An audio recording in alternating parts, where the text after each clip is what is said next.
Okay, so today we're talking about problems versus trade-offs, which is like one of my favorite conversations ever. I think I probably had it here in terms of like saying it on certain live streams. I've definitely done, a client lesson on it, but I want to kind of go in depth on it.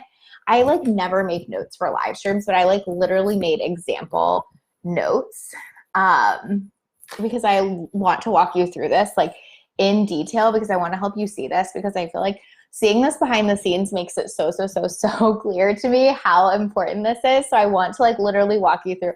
I have no idea how many I wrote down. I think I wrote down like 2, 3, 4, 5, 6, 7, 8, like 9 or 10 examples.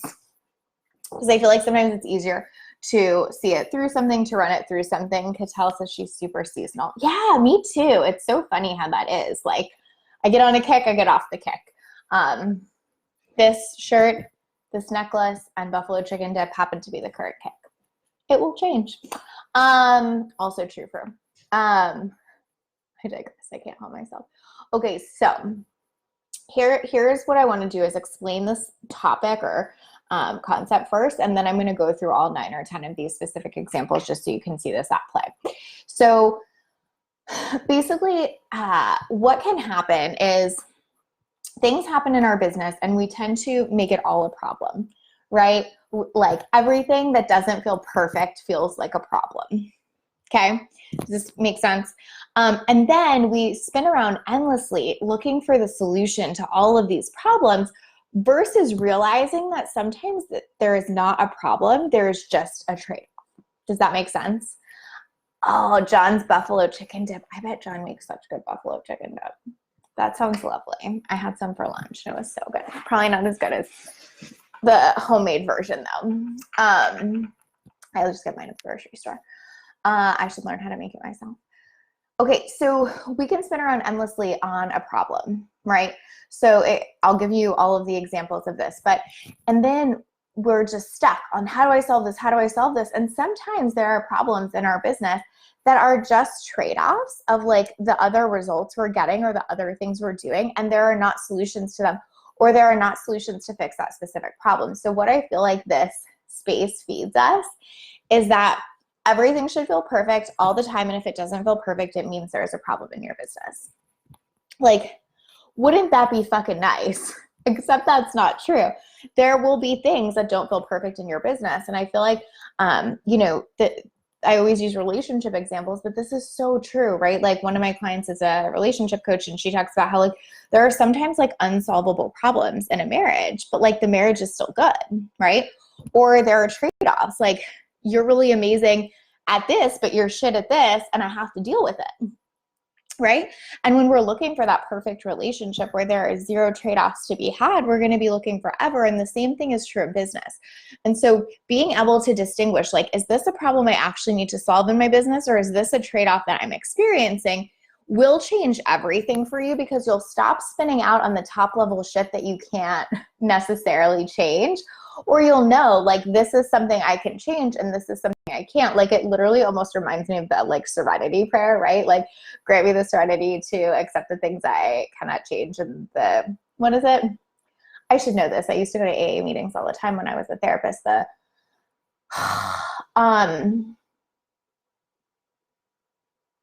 To grant me the serenity to accept the things I cannot change, to change the things I can, and the wisdom to know the difference. Like something like that. I probably just butchered that. But like this is basically that. Like you need to know in your business, like what do I just need to accept? What do I actually need to change? What needs to shift? And where I see most people get stuck is they cannot figure out the difference between what is an actual problem that needs my attention and what is just a trade-off of whatever, growth, expansion, having a business, all of those things. And here's one of the number one reasons people can't figure that out is because this online space, again, feeds you like it should feel perfect all the time. And if it doesn't feel perfect, you should burn it to the ground, fix everything, change everything until it feels perfect and there is no problems. And like what I know from being behind the scenes in so many businesses, and from everyone from like, just starting out to, 7, maybe multiple 7 figures, right? Is that there are always challenges. There are always going to be trade-offs. There are always going to be obstacles, but it's how you deal with them, where you put your attention, that really matters, and really solving the right problem. If there's anything I'm obsessed with in business, that's it. It's solving the right problem. So if you don't know, is this actually a problem or is this just a trade-off, and you're spinning around trying to solve it, you will be frustrated all the fucking time, and it will feel like you're running in quicksand. Does anybody know what I mean? I'm sure like we've all been there where it's like just endlessly solving this cycle of problems that like I cannot seem to figure out. It's probably because some are not actually problems, or you just haven't accepted the trade-off or found a way to be okay with the trade-off. So it's a little bit harder to explain really like high level concept wise like that. So that's why I have like 9 or 10 examples that I'm going to walk you through, because I really want you to be able to see this. So let's do that. So, okay, here's the first one.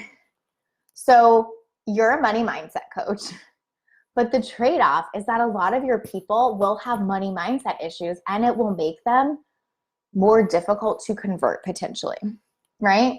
So you could be a money mindset coach and then be like, fuck all these people. I have the wrong audience. I have the wrong clients.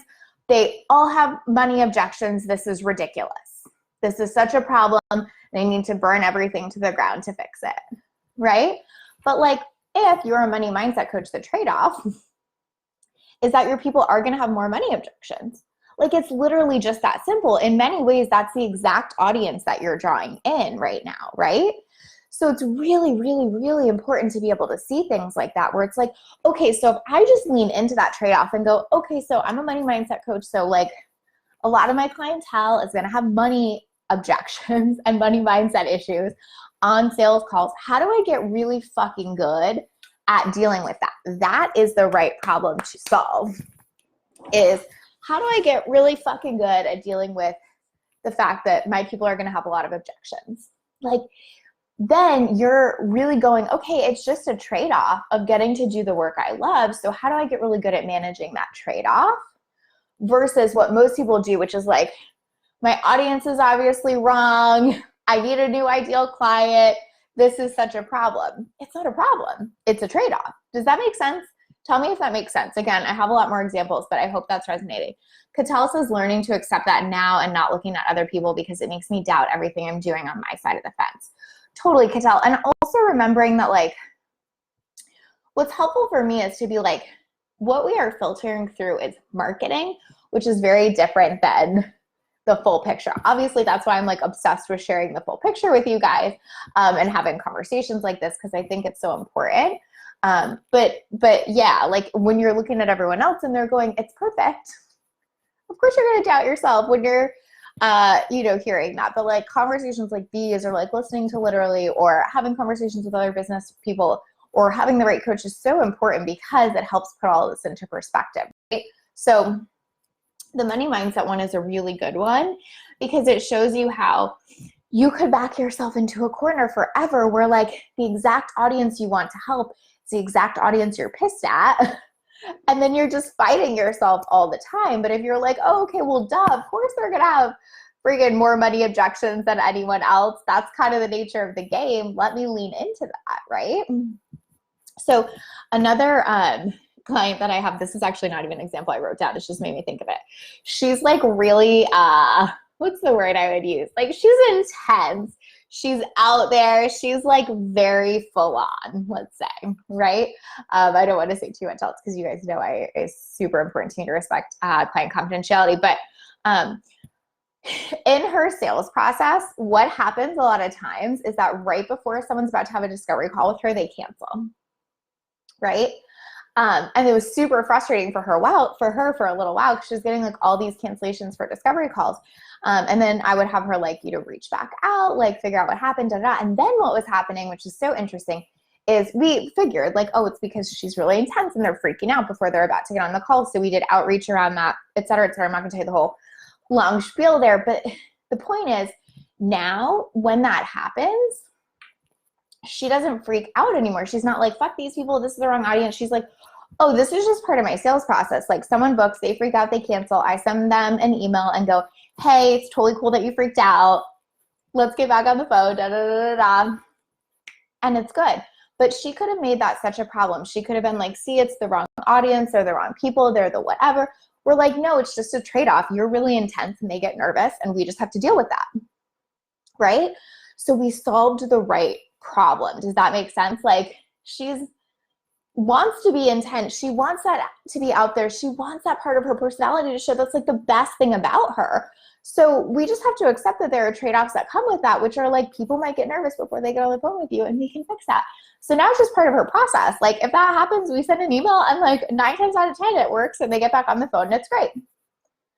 Solve the right problem is so important there, / identify what the actual problem is and what the trade-off is, right? Does that make sense? Amy says, totally makes sense. You put to words what I've been struggling with. Oh, Amy, I'm so happy to hear that. Yes. Okay. I got a ton more. Okay. Oh, here's a good one. Okay. So your team only works in your business 5 hours a week. So the trade-off is that they're not going to reply in a few hours, potentially, right? So I see this one a lot with people that just got, just started building a team. Is like, when you're just starting to build a team, like you're probably only going to have someone on contract for like, a handful of hours per week. Like, most people don't dive into like, 20 hours a week right off the bat.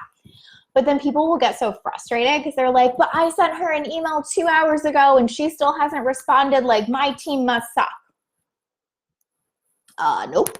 You just have a team that's only working for you 5 hours a week, which means a trade-off for them is that they have to get other clients, which means a trade-off for you is they're not going to be like minute-to-minute responsive like someone would be if they were working 20, 30, 40 hours a week in your business, right? So again, problem is not my team sucks. It's just a trade-off. A trade-off of like, well, I get help and I get to have it for 5 hours. Like, what if you couldn't have that? What if it was like you can only have a team member when you're willing to pay them for 20, 30, 40 hours a week?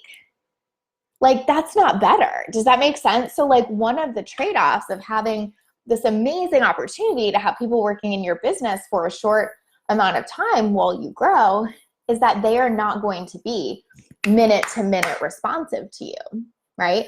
But if you can be like, oh, okay, well, that's a trade-off. Let me solve the problem for why I would even need them to be minute-to-minute responsive for me, you see, then I'm going to feel better.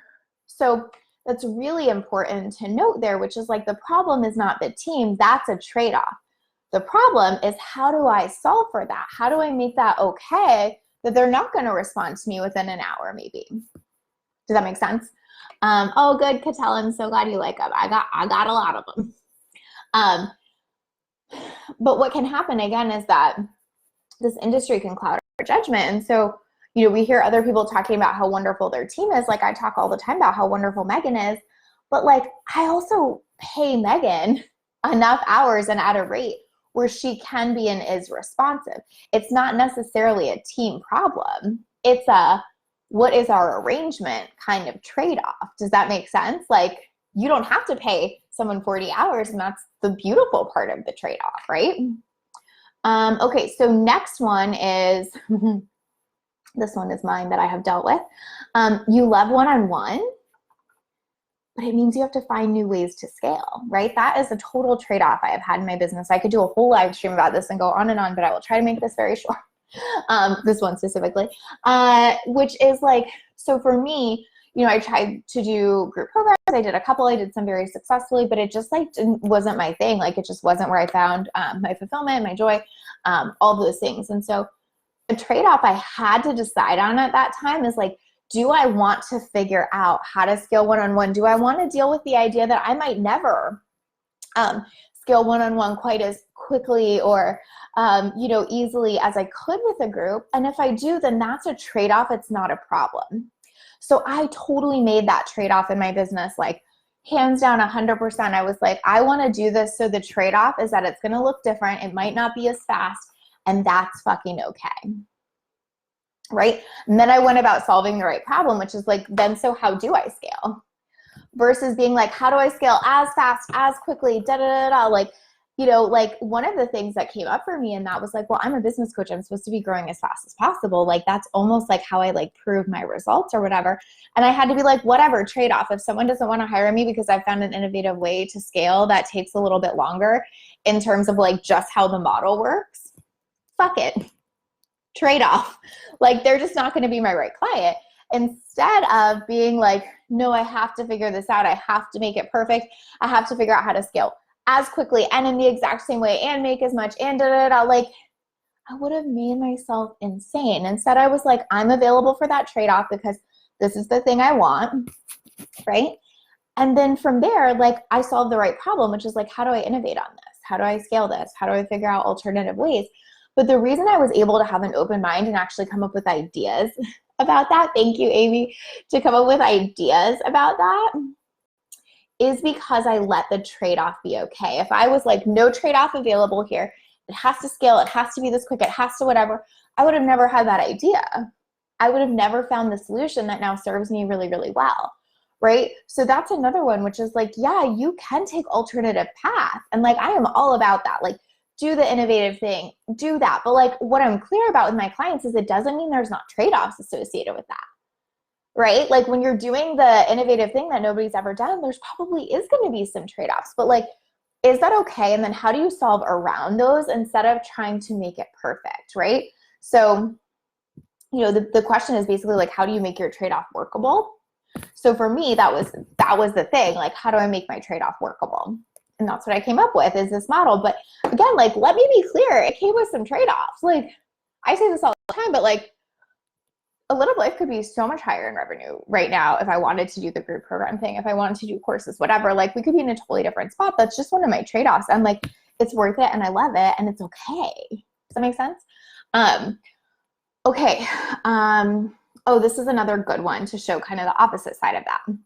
So I have clients that are in this position too, which is they really prefer courses over one-on-one, which is totally great too. Like, everyone has their right fit, right skill. So you prefer courses. So that means you have to build your audience way more and sell more of those offers to make the same as high ticket one-on-one, right? So it's like, there's a trade-off there too. Like, if you're like, I just don't like one-on-one, it's not my thing, I don't want to do it, I don't care how much money I can make at it, that's totally fine. So then if you're going to sell courses, what it means is we have to grow your audience faster. We have to sell more courses in order to make up that discrepancy, right? Like, you might need 10 one-on-one clients, but you might want 20, 30, 40, 100 people in your course kind of thing. Just a trade-off, right? But if you were like, oh, okay, so like, no, I want to sell courses, but I don't want to have to grow my audience that quickly. And I definitely don't want to have to sell more. Well, you're stuck. You are literally stuck in a corner, right? If you're like, well, yeah, that's just the trade-off. So I have to figure out how to make that trade-off workable. I have to figure out how to grow my audience more. I have to figure out, you know, how to sell more. That's my work. That is so important, because then you're solving the right problem versus making it all wrong and backing yourself into a corner, right? Okay, here's another one. This one is so good.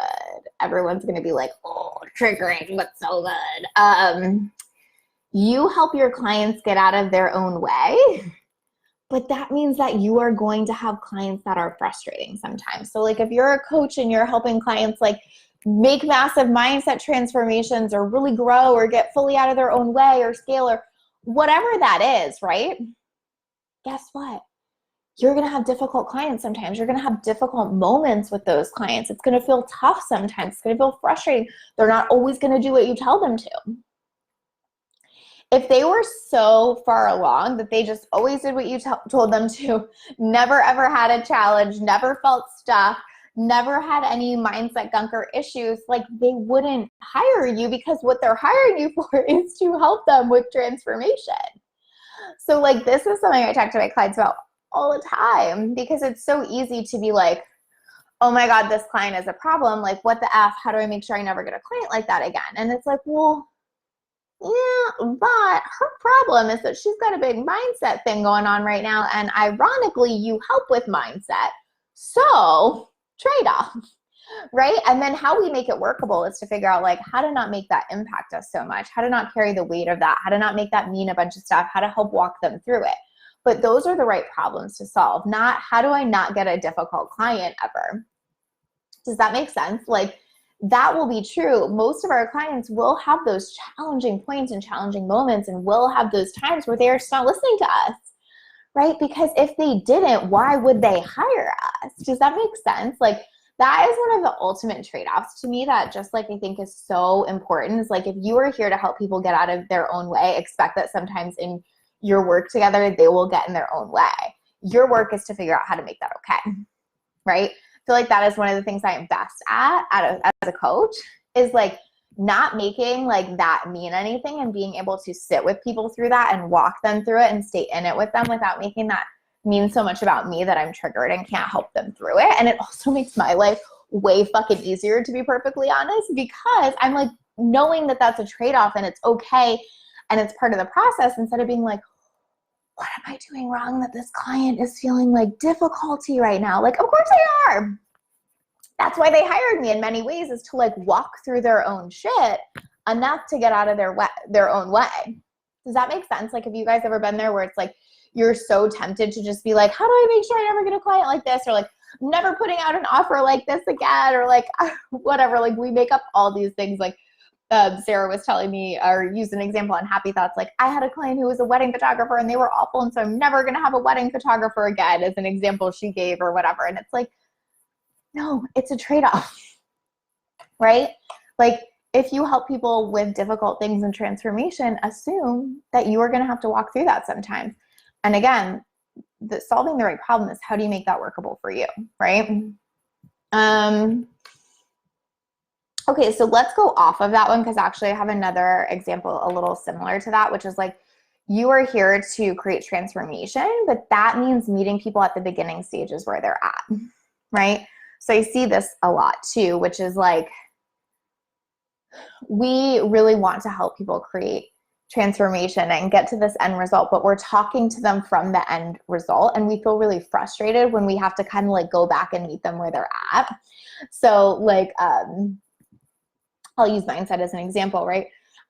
If you're like, for me, I'm like, mindset is so important. It's like it's the thing that matters more than anything, Like, because I'm like at that vantage point where I see that, but I want to create transformation in people. So I have to go back and meet them and be like, yeah, let's also talk about like all the other things. Like, you want to do a deep dive into like every post you wrote this week? Like, I'm down. Like, let me meet you there and help walk you through that. Right? And I think that stuff like that is so important, because that's a trade-off too, which is like, yeah, you want to help create the transformation, but that means meeting people where they're at and walking them through the journey as well, right? Like, you got to where you got because you walked through the journey. And so being willing to go back and meet people there is also a trade-off. Like, something I'll joke with my clients on all the time is they'll be like, well, I just like want clients that come to me, you know, like ready, and they're gonna like do the things and like do what I say, and you know, that get how important XYZ is and whatever. And I'm like, but then why would they hire you? Like, if they got it and they were ready and they were ready to go and there was no blocks and they were perfect and they already knew this was the thing, they were already doing it, like, would there be a huge ROI in them signing up with you right now? Like, I don't actually think so. So it's like really helpful to be like, some of the trade-off is that I have to go back and meet them where they're at. And that doesn't mean there's a problem, right? Like, we're so quick to make a problem out of that. And again, it's like, what's the workable solution? Is like, how do I get really good at meeting them where they're at? Like, that's the workable solution to that trade-off. Does that make sense? I feel like I'm like really going on and on here, and I have more. So if this is making sense to you guys, let me know. The reason I wanted to get so specific is because I feel like we need to hear this, and we need to hear other people's experiences of it. Like, every example I'm giving is something I've dealt with or multiple clients have dealt with. And I think that's really important, because we need to have these conversations and hear these things, instead of this all being like behind the scenes. And we're like, no, like legit every client I have is perfect. And here's the interesting thing about that. Legit every client I have, I'm obsessed with and love. And like, some are difficult sometimes. It can be frustrating at times. Everyone gets themselves stuck sometimes, and I love them no matter what. And so I think that's where it gets confusing, is once you've accepted the trade-off, it almost doesn't feel present. Like, for me, I'm not like, oh, like I have to find a client that never has a problem. Like, it just doesn't feel present. I'm like, oh my God, I love every single one of my clients. But if I wasn't clear on like, and I can do that because I've accepted the trade-offs, I've created workable solutions, etc., all you would hear is, Lacey loves every one of her clients, and I'm super frustrated by 3 of mine this week, so something must be wrong with me. And that's not what's happening. Does that make sense? I hope that helps. Okay.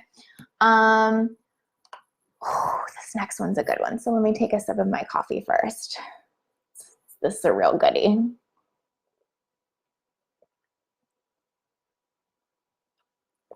Oh my God, that's so good. Okay.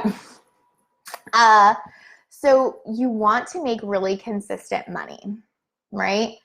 But guess what the trade-off of that is?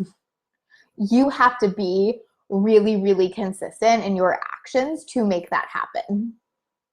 That one is such a bitch, right? Because it's like, I want to make really, really, really consistent money. Well, a trade-off of that is I have to show up really, really consistently, right? And people in this industry will try to tell you otherwise, or, will try to sell you the secret to like how to make all this money and never have to show up. But the truth is, that's not true. Everybody that's making really, really consistent money online is showing up really, really consistently. Now, they might be doing that through a team or paid advertising or things that don't require their full presence. But there's no one that's making great money online that is not showing up really consistently. Hey, Stephanie. Hi. Hey, Steph. Hi, she. Does that make sense? So like when we get like sold that, we're like, okay, there's definitely a way to make really consistent money without being present. And if I have to be present, I'm totally fucking it up and whatever. No, right? But like, even like, let's say the opposite, right? Like say you don't want to show up really consistently, so you need something else to be showing up really consistently. Well, a trade-off of that is you're paying for team or advertising dollars or an advertising agency, Facebook ads, both, right? It's literally just a trade-off.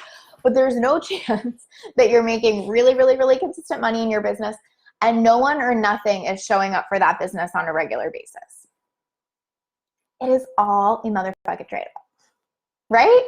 Like, I get so excited about this because I feel like it's just like so permission giving, like mind blowing, right? When you're like, oh, that makes sense. Like, I'm not fucking it up. I've just picked a trade-off. Like, like if you're doing all organic marketing and it's all on you and then you're like making yourself wrong for having to show up, well, like you haven't fucked it up. It's just a trade-off. You're also not having to spend a shit ton of money on ads, right? That's true for me and my business, and it's the opposite for other clients. So for me, we do basically entirely organic marketing. I mean, we played with ads here and there, but I probably spent like, I don't know, less than $4,000, less than $3,000 on ads all of 2019. But a trade-off of that is I show up a lot. A trade-off of that is I pay my team to make sure our organic marketing is going out.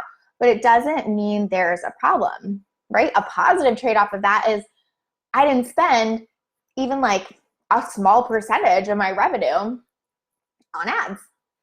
But like it's all a balance and neither is wrong. There are just trade-offs and you get to pick your trade-off. For some of my clients, it's way, way, way, way, way worth it to spend that money on ads and marketing and not have to show up as much organically. That's totally fine. As long as we're aware that both come with pluses, minuses, and trade-offs, we get clear on the trade-offs and then we create workable solutions around those trade-offs. Make sense? Okay. Okay, I have two more. And then if you guys have any questions around this or if you want to ask me about something you're dealing with, like, is this a problem? Is this a trade-off? Feel free to do that because I'm happy to answer those as well. Like the more specific examples we get, the better. Like this is why I'm doing this one. Okay, so let me do the next two. So the next one is you want to grow your audience, but the trade-off is you have to put yourself out there and it will be uncomfortable, right? So this is a really good one, right? It's like I have so many times heard someone that like, it's like, I really want to grow. I need more followers. I want to get out there. I really want to make more money, da-da-da. But like, then when the rubber meets the road and it's time to like put yourself out there to do that and get uncomfortable, they're like, oh, no. I just want them, but I don't want to have to like go do uncomfortable things to do that. Like, run the ad or post in someone else's group or take the risk or get on the video. Trade-off, right? If you want more followers, you got to go out there and get them. You got to give them a reason to follow. You got to give them that content. You got to show up for them. If you want to build your audience, you got to give them something to consume. You got to give them a reason, right? But yeah, it's good. Like the trade-off, it's probably gonna be uncomfortable as fuck, honestly, especially at the beginning, right? It's just true. Like I'll give you an example of mine for this, which is like, I'm like have been craving for so long to just have more of these conversations like I'm having right now, but particularly in terms of showing behind the scenes. So when the literally idea came, it was a great one, but the trade-off is it's uncomfortable AF to put every bit of coaching you ever do out on a free podcast for everyone to listen to. But like, it was a trade-off. Like, what I wanted more than not being uncomfortable was to get this message out there. And so I had to create workable solutions around that. How can I make myself feel safe around this? How can I feel good? And then I have to roll with that trade-off, right? Thank you, Deborah. So the same is true with like growth and visibility. Like, yeah, there is going to be the trade-off of discomfort and stretching yourself and all of that. And the answer is not, don't do it. Find the perfect thing where you can be visible and grow your audience and never have to be uncomfortable. Like, that's a losing battle, right? Do it and deal with the discomfort and create workable solutions around that, right? So uncomfortable, totally. And I think what we're conditioned to do in this industry is make that bad. Like, if it doesn't feel good or easy or whatever, it's bad. Sometimes it's just a trade-off, you know? No, listen, I'm like, there's layers to that onion. I'm definitely a fan of finding ways to make things feel as good as possible, but like, there are going to be times that are really uncomfortable. And like, when we keep labeling all of those as bad, we're not looking at the trade-off clearly, and we're solving the wrong problem. Okay, here's the last one. This one's a doozy. This one I deal with a lot with clients, especially like that have had quick growth, which is you want to continue to grow, but you have more people in your space, more boundaries to set, leadership things to deal with, and more people being pains in the butts, i.e. like payment issues, challenges, whatever. That's a trade-off of having more people buy from you, more people around you, right? Like, if you have 10 people in a program, the amount of problems or challenges or payment issues or whatever you're going to have are very small compared to if you have 100, 200, 300 people. It's so different. But like, also, if you have 100, 200, 300 people, you're making 10, 20, 30 times that, right? You know, like, there's a trade-off. So one of the trade-offs of growth is you just have a lot more people around you. It means a lot more people to deal with. You have more team members, which means you have to step way more into leadership stuff. You have more people buying your courses. So it means you have a bad egg every now and then, right? Like, let's just be super fucking honest about that. If you have 100 people, yeah, there are probably going to be a couple that don't want to follow through on payment or want to be a pain in the ass or whatever. That is a trade-off of the growth. That's not a problem per se. Doesn't mean you don't set up workable solutions around the trade-off, i.e. like, how do we deal with pain in the ass clients? What's the team's process there? How do we manage that? Like, all of that is relevant, and we create workable solutions for it. But when you're trying to solve for the problem of like, how do I make sure there's no pain in the ass clients in my 200-person program, or how do I make sure every single person in my 200-person program never has a payment issue? You're fucked. Like, I mean, right? I'm teasing a little bit, but it's true. Like, this is how people tank their businesses, honestly, is because they'll try to solve for all that. Like, how do I make sure, like, you know, everything is perfect and like nobody ever has an issue as I grow to having 200 people in a program? How do I make sure like my team does everything perfectly as I grow to having 10, 20, 30 people on my team? You don't. You let that be okay. You let that be a trade-off, and then you create workable solutions around that, right? But so many people are so scared to grow because they don't want those things, or like they hold themselves back. And a lot of people even will like self-sabotage in that way, or sabotage their business because they like can't handle the trade-off of like, there will be other challenges as you grow. And they feel like that means there's something wrong, again, because so much messaging in our industry is like, you should never have a client that's difficult, or, you know, you should never have a payment issue or whatever, which is just not fucking real life and not true. But if you're working to that, you're backing yourself into a corner all the time. Like, I want the growth, I want all the people, and I want to make sure none of them are ever a problem no matter what. Such a hard place to be. And I'm not saying that's like you should feel ashamed if you've had that thought. What I'm saying is, makes sense that you've had this thought because that's what the industry feeds us. But the truth is that that's a trade-off of growth, and you have to create workable solutions around that. So I hope that was helpful. I hope every one of those specific examples gave you something to look at, to see, to think about. And what I really, really want to, you know, let all of this impress upon you is that what we tend to do is make all of this a problem, right? and then spin around endlessly looking for a solution to that problem, of which there might not be one. If I want to grow, there may not be a way in which I never have someone that's difficult. But if I'm constantly spinning on how to solve that, I'll feel frustrated and stuck all the time. But instead, I can realize that there is a trade-off that I can live with and work on the solution to and make a workable solution to that trade-off, or like not do it. Like if for me, I'm just making something up here. Like if for me, like I'm unavailable to ever deal with a difficult client no matter what forever and ever, amen. Like, okay, then like growth might not happen that way. And that might have to be a trade-off too. Like, you see what I mean? Like every single thing presents you with a choice and you decide what the trade-off is and then you find the workable solution. So none of it's a non-choice. It's always a choice. It's always in your power. You just have to take that power back instead of looking for the perfect solution. Hey, you said these are such helpful examples. So good. I'm so glad they were helpful. This like totally came to me today. Like I was just sitting here working on something else and I was like, I should give a couple examples of this. And then I like had 10 in like 2 seconds. So I was like, this was meant to be. So I'm really glad they were helpful. Hey, Steph. Okay, so I hope that really shows you, like, if you are struggling with something in your business, I want you to really be like, okay, is this an actual problem or is this a trade-off? And if it's a trade-off, is it worth it? And if it's worth it, then what's the workable solution, right? So is it a problem or a trade-off, right? You got to go there. Like sometimes it's just a freaking trade-off. If I know that it's a trade-off, is it worth it? If it's still worth it, then I fix it. Then I create a workable solution and then I'm actually solving the right problem, right? This is stuff I work my clients through every single day because there are always trade-offs in business. Always, always, always. And if you can get comfortable with that, you will grow so much faster because you'll breeze through these. If you are looking for the business with no trade-offs, your growth will be so, so, so slow because you'll hit a wall on every single one of these and try to endlessly solve the problem. So this isn't to be like, shit sucks, deal with it. This is to be like, here's how you grow really fast is stop trying to find the perfect business and start trying to find the best business for you, make the right decisions with the right trade-off. Hey, Pam, thanks for being here.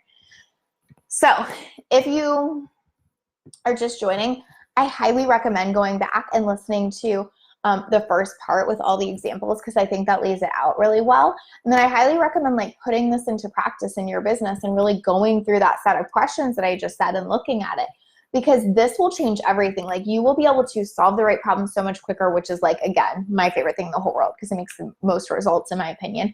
And two, you'll be able to move forward so much faster because you won't be trying to solve all of these unsolvable issues, right? You'll keep solving the right thing. So happy to walk any of you through this. If you have any questions, if you're watching the replay and something pops up for you, let me know. I really hope this was super useful and permission giving. Steph says, love this topic so much. Such a game changer to realize this is reality. There is trade-offs. Oh my God, 100%. Oh, Deborah, I'm so glad that was helpful for you. Yeah, there just are. And like, again, that's not wrong. And I feel like something that's helpful for me to look at always is like, well, in every area of my life, is there trade-offs? Sure. Like literally everything. Like I could sleep until noon tomorrow, but the trade-off is like, I might not get the stuff done I want to get done. I just get to pick which one I want to do. Or like, you know, the relationship thing. Like I could break up with my boyfriend to find someone who doesn't snore, but like, is that really, am I going to find someone who's perfect in every single way? No. Or, you know, like I could not exercise, but then my body might not feel as great. Like all of life has trade-offs, right? Every single area. And so then we get into business and we're like, but this should be the one area where there's none. How do I make none happen?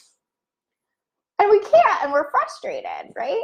And so when we're like, well, that actually makes a whole fucking ton of sense because every other area of my life, I have to make those choices and trade-offs. Then we don't feel so guilty or bad or ashamed for making them in business. And we don't feel like we're the only one that has it, right? Amy says, this will help you focus on the real issue rather than spinning our wheels. Oh my God, exactly, which is like my entire goal. Solve the right problem, focus on the real issue, move forward faster. So thank you, Amy. I'm so glad that was helpful. Yeah, exactly, because he snores. I mean, I could list other things, but you see what I mean? Like that's just a trade-off. It just is. Okay, guys, I hope that was super helpful. Let me know what questions you have. Thank you guys so much for being here. I mean, it sounds so cheesy, but I feel like literally this is my mission in life right now, is to be like, here's what's real and true, and here's how we can get around it. And so anytime you guys like show up and engage with me on this, I'm so, so, so grateful, because it feels like I'm literally fulfilling the mission I feel like I have right now. So love you all. Thank you all, and happy Monday.